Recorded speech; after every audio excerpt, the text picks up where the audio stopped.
হাই বন্ধুসকল, এটা নতুন ব্লগ লৈ আপোনালোকৰ মাজত আহিলোঁ।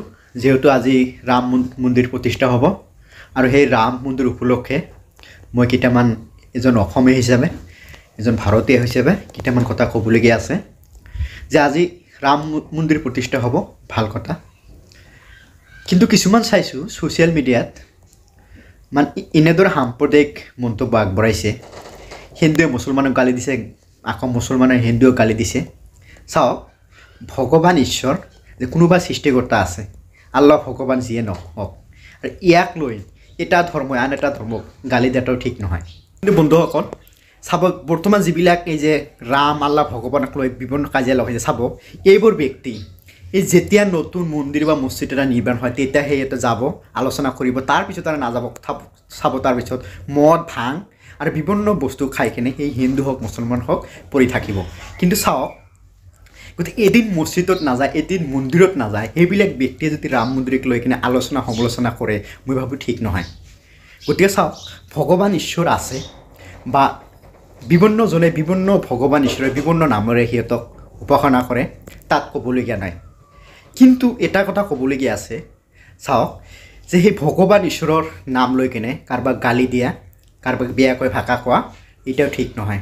গতিকে চাওক, আমি যদি সকলো অসমবাসীয়ে বা ভাৰতবাসীয়ে আমি যদি সকলো মিলা প্ৰীতিৰে থাকিব লাগে, তেতিয়াহ'লে আমাৰ এটাই লাগিব বস্তু, যে আমি সকলোৱে কি কৰিব লাগিব, নিজৰ নিজৰ ধৰ্মক সন্মান কৰিব লাগিব।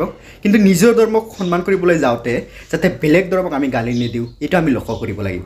কিন্তু চাওঁ, বিভিন্নজনে নিজৰ ধৰ্মক সন্মান কৰিবলৈ যায়, বেলেগ ধৰ্মক গালি দিয়ে।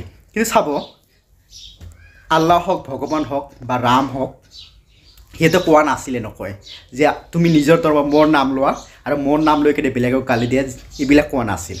কিন্তু চাওক, যদি কোৱা নাছিল, গতিকে আমি কি কওঁ, সেইবিলাক আচলতে আমাৰ পাপ হৈ আছে। আল্লাহ ভগৱান ঈশ্বৰৰ নাম লৈ আচলতে আমাৰ পাপহে আমাৰ হৈ আছে।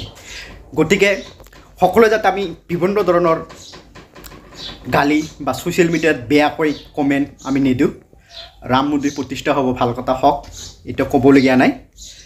কিন্তু চাওক, আমি বৰ্তমান সময়ত কিছুমান মানুহ আছে, চাওক, যে কিছুমান মানুহে ৰাম মন্দিৰ প্ৰতিষ্ঠা হ'লে সকলো হৈ যাব বা মছজিদ এটা প্ৰতিষ্ঠা হ'লে সকলো হৈ যাব, এনেকুৱা নিজৰ কমাই কৰি নিজৰ কৰ্ম কৰি নিজে খাব লাগিব।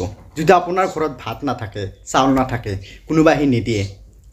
আৰু এটা কথা শুনিব, যদি আমি চাওক, যদি আমি এটা আৰু এক বস্তু কৰিব পাৰোঁ, যদি আমাৰ কি হয়, মন্দিৰ মছজিদ নাথাকিলে আমি ঘৰতে উপাসনা কৰিব পাৰিম, কিন্তু খাদ্য নাথাকিলে আমি কিন্তু মৰিব লাগিব। দেশখনক বচাবলৈ আমাৰ খাদ্যৰ প্ৰয়োজন।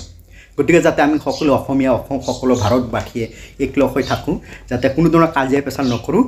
আৰু যদি আপোনালোকৰ এই ভিডিঅ'টা ভাল লাগে, লাইক আৰু কমেণ্ট আৰু শ্বেয়াৰ কৰিব। আৰু কি কয়, ৰাম ভগৱান ঈশ্বৰ যিয়ে নহওক, আল্লাহ যিয়ে নহওক, আমি উপাসনা নিজৰ নিজৰ ধৰ্মক কৰিব লাগিব।